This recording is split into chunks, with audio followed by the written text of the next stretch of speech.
My name is Nicholas Jordan Piniella. I'm from New Jersey, 35 years old, and I was a severe chronic OCD sufferer.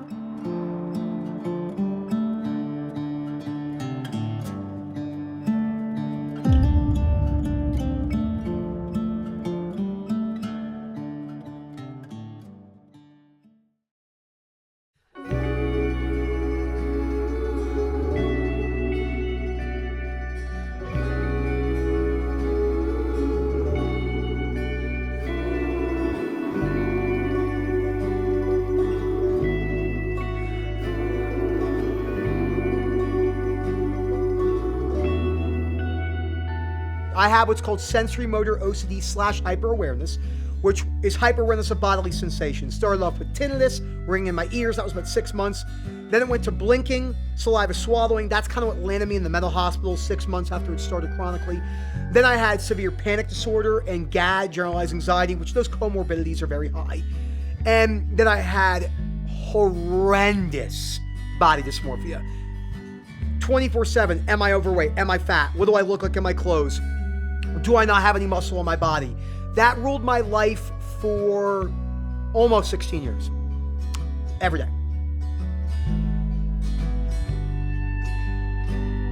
Some of my largest compulsions were just instant gratification behaviors, right? And video games were really the crux of all of my bad habits.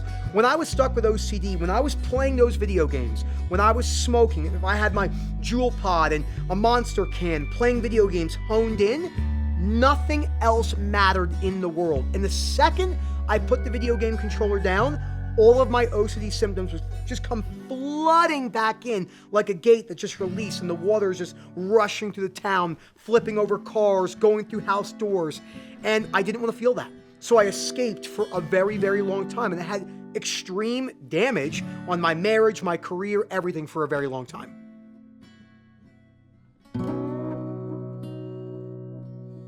Erica, my wife, was about to leave me, which kind of started the snowball effect of changing my life. The biggest change was on May the 4th be with you for the Star Wars fans of 2020 is when I put my video games away and I gave my entire PC, console, and everything to my neighbor. And that was about 7 months after I met Rob. So I didn't put any work in at all, zero, for 7 months. But putting that video game system away and giving it away was the big step that started to snowball the momentum of me in the right direction for changing my habits. I remember messaging my wife and I said, I just gave the video game system to my neighbor, and she could not believe it. She said she doubted it until she had to see it when I got home. And then she wrote me a letter on May 4th, 1 year later on 2021, where she called that my 1 year working on recovery date, about how proud she was of me. But that was a tough moment. I mean, it was tough to do it. Once I did it, I finally felt as even if it was 0.0001% moving in one direction, that I was finally moving in a better direction for my life.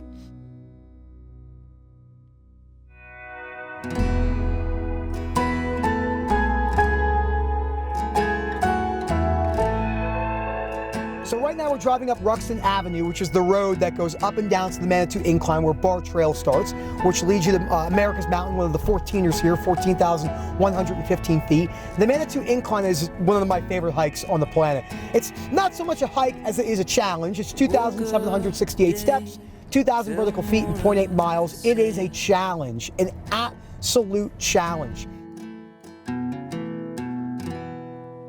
marathon runner running in place,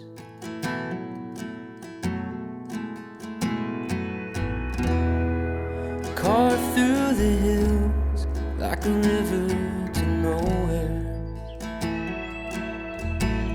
So in 2020, when COVID happened, the gym shut down, and I almost did the incline every day in that whole entire month of March. They had a big sign that said, nobody's allowed to come here because it's unsafe because of COVID. Of course, all the maniac hikers were out here because we're like, there's not going to be big crowds. And I remember coming here every day, starting the staircase, and every step felt like torture. And not torture because of the elevation and the difficulty of the hike.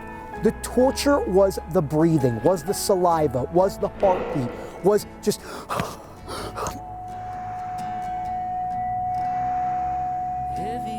The foreverness of these sensations are so terrifying because it's the all-consuming thought. When you're stuck in that sensation, you can't imagine a life without being stuck with OCD. Whether it's sensorimotor, dysmorphia, harm, existentialism, whatever it may be, it's the only thing that matters to you. You have one goal, to get rid of these sensations. I can't tell you how many times, tens of thousands, 100,000 times, where I thought, there is no way I can live like this for the rest of my life. When I was out here, it didn't matter how bad I was suffering. It was just me and the steps.